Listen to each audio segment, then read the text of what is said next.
Hi everyone! Welcome back to my channel and this is Anne. At kung hindi ka pa nakasubscribe sa aking channel, please subscribe and click the notification bell para ma-notify kayo sa mga bago nating updates. And wag na nating pagkatagalin ito. Tayo ay magkwentuhan na and without further ado, let's start!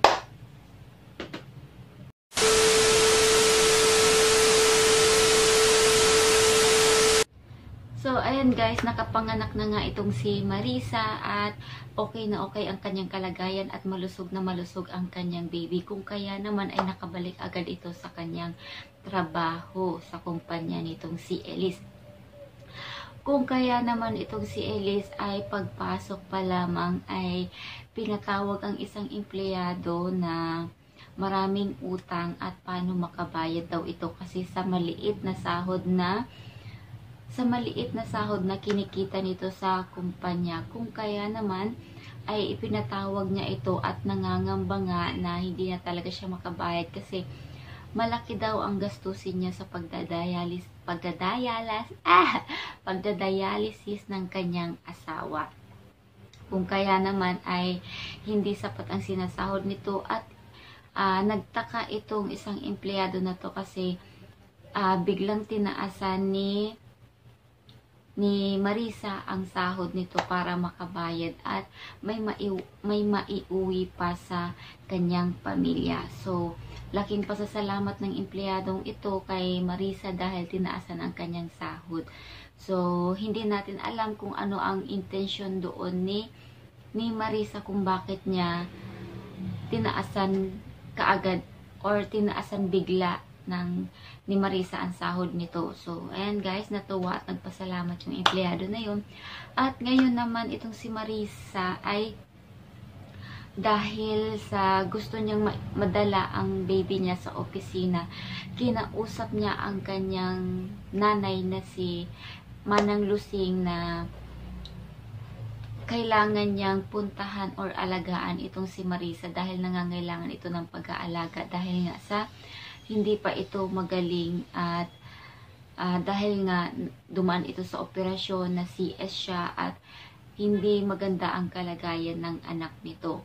Kung kaya naman itong si Manang Lusing ay ikinuwento ni Manang Lusing dito kay Marisa na hindi siya nahirapan dito kay Jacob sa pag-aalaga sa maghapon kasi napakabait daw ng batang or ng baby na yon. Kung kaya naman ay gustong alagaan nito ni Marisa kahit dalhin niya sa office para maalagaan naman ni Manang Lusing itong si Elise.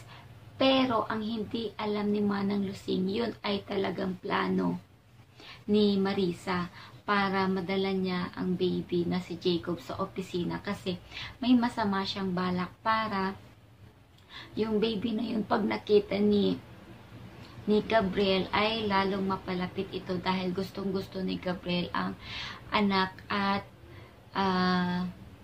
ikiniklaim nga ito ni Gabriel na kanyang anak kasi nga may nangyari sa kanila nung mga gabing yun na sinasabi nga nito ni Marisa na isang one night stand nga lang daw kaya malaki ang puntos doon ni Gabriel na sa kanya talaga yun. So, ganoon, dinala nga ni Marisa si baby Jacob sa office at pagdating nitong si Gabriel ay nakita niya nga nadala karga-karga ito ni Marisa at nilapitan ni Gabriel sina Marisa at si Jacob. At yun ay tuwang-tuwa naman itong si Gabriel dahil nakikita niya ang baby si Jacob. At para silang isang pamilya ni na Marisa, Jacob at si Gabriel nang pinagtitinginan ng mga office staff sa kumpanya na yun. Kung kaya naman medyo iba yung tingin ng mga staff kina Gabriel at Marisa at kay Jacob. At itong si Marisa ay walang pakialam kasi gusto niya ngang maangkin itong si Gabriel. So, hindi nila napansin na pinagtitinginan sila ng mga office staff. And ngayon, itong si Manang Lusing ay pumunta nga ng hospital para alagaan itong si Elise. Kung kaya naman itong si Elise ay syempre natuwa siya kasi makakasama niya itong si Manang Lusig, pero nag-worry din siya kasi kailangan din siya ni Marisa. At sabi nga ni Elise na grabe talaga itong si Marisa, siya ang inuuna talaga. So hindi nila alam na may plano itong si Marisa laban sa kanya. Lahat ng mga ginagawa or kabutihan nitong si Marisa ay may kaakibat na ibang plano. So ayan, dahil sa paglakad-lakad ni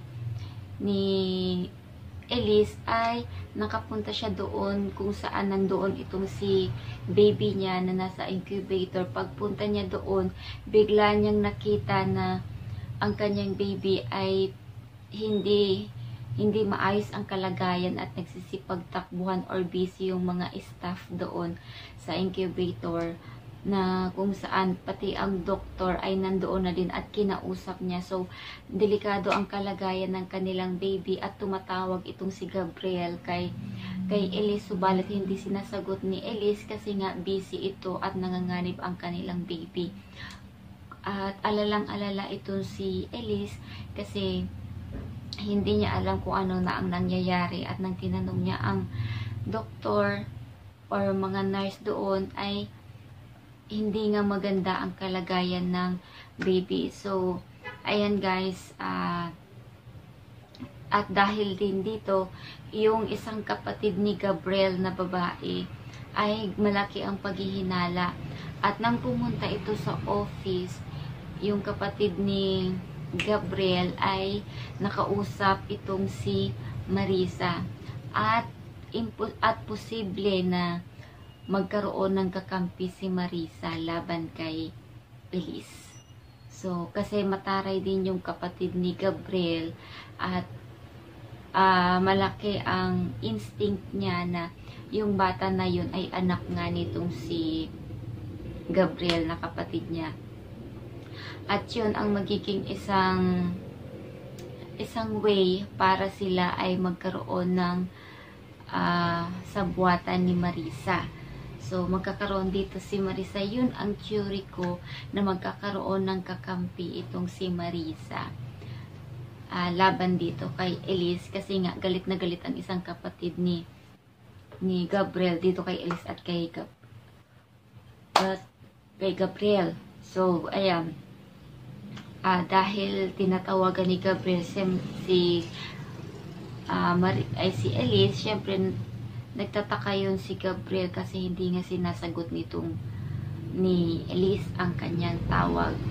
So, ganoon guys, marami pang kakaabangan dito sa mga eksena kasi itong si Elise ay medyo nagtataray minsan dito kay Gabriel kasi parang naiirita siya dahil iniwan niya nga or ipinagkatiwala niya ang kumpanya dito kay Marisa at kay Gabriel kasi laki ang tiwala niya dito.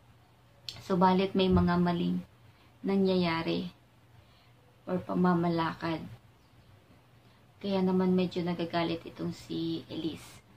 So, ayun, medyo hindi sila nagkakaintindihan itong si Gabriel at Elise dahil sa kumpanya. At sabi kasi ni Elise na hindi siya pwedeng mag-focus sa kumpanya kasi hindi niya pwedeng ipagpalit ang kanyang baby, ang kapakanan ng kanyang baby, kasi kapag na-stress na naman siya sa company ay hindi niya maaalagaan ito, hindi siya makakapag-concentrate sa pag-aalaga ng kanyang baby pati ng kanyang katawan kasi mapipressure na naman siya sa pag-ayos ng kumpanya. Kaya naman kailangan niya ang tulong ni Marisa at Gabriel sa pamamalakad ng kanyang kumpanya. So, ayan guys, maraming eksena, marami pang kaganapan, marami pang gagawin na hindi maganda itong si Marisa, pero sa tingin ni Elise ay napakabait nitong si Marisa sa kanya. Hindi niya pa alam at ang pagkakaroon ng affair nito ni Gabriel dito kay Marisa ay mangyayari yan sa mga susunod pa na mga episodes. So, ayan guys, yan yung aabangan natin. So, this is only a review and reaction. And thank you so much for listening to my kwento or story. This is only a storytelling. So, huwag kayong magagalit and see you next episode.